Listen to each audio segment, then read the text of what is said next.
नमस्कार, बहुत स्वागत है आपका वृषभ राशि साप्ताहिक राशिफल 25 जून से। जून के महीने का आखिरी सप्ताह आपके लिए बहुत शुभ रहने वाला है। लेकिन पहले समझते हैं कि इस सप्ताह ग्रहों की स्थिति क्या रहेगी।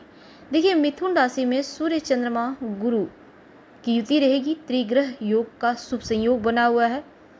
चंद्रमा और गुरु एक साथ आने से गजकेसरी योग का निर्माण होगा। शुक्र मेष राशि से निकलकर स्वराशि वृषभ में प्रवेश करेंगे, जिससे राजयोग का भी यहाँ पर निर्माण होगा। और बुध पुष्य नक्षत्र में प्रवेश करेंगे। तो ग्रह नक्षत्रों के प्रभाव और इस जून के महीने का अंतिम सप्ताह आपके लिए तरक्की और पहचान पाने का सुनहरा मौका लेकर आया है। नए अवसर मिलेंगे, अपने करियर को नई ऊंचाई पर पहुंचा सकते हैं और आपको सफलता पाने के लिए थोड़ा और मेहनत करना है।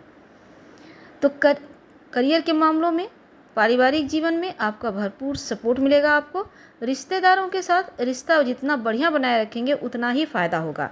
बिजनेस में लोगों के लिए आप प्रेरणा बनेंगे और इस समय किसी भी तरह का रिस्क लेने से घबराइए मत। बस सोच समझकर फैसला लेना आवश्यक रहेगा।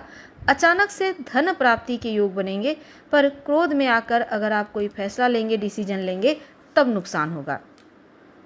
तो आपको इससे बचना चाहिए। तो सबसे पहले समझते हैं 25 जून चंद्रमा आपके धन भाव में।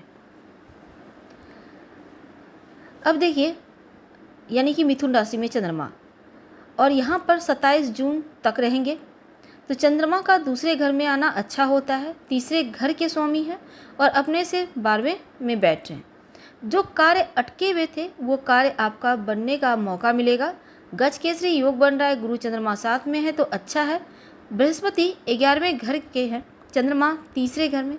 अब ऐसे में दोनों ही त्रिकोण में तो अटके कार्य बन जाएंगे, इच्छाओं की पूर्ति होगी। गुरु अष्टमेश है, धन स्थान में बैठे हैं, चंद्रमा का मिलन हो रहा है तो अचानक से धन प्राप्ति के योग बनेगा। सूर्य के साथ बैठे हैं, चौथे घर के स्वामी हैं, तो ऐसे में कोई प्रॉपर्टी बेचना चाहते तो अच्छे संयोग बनेंगे।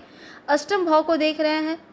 अब ऐसे में क्या होगा, केंद्र का स्वामी भी यहाँ पर है, तो प्रॉपर्टी को लेकर कोई काम अटका हुआ था, चाहे आप खरीदना चाह रहे हैं, कोई कागजात के लिए अटका हुआ या बेचना चाह रहे हैं, तो तमाम चीज़ें अचानक से बन जाएगी और धन प्राप्ति के योग बनेंगे। सूर्य चंद्र की युति, अब गुरु चंद्र की भी युति है, तो अमावस योग बन रहा है। अब यहाँ पर अष्टमेश यहाँ आकर बैठे हैं, तो वाणी पर थोड़ा ध्यान दीजिएगा।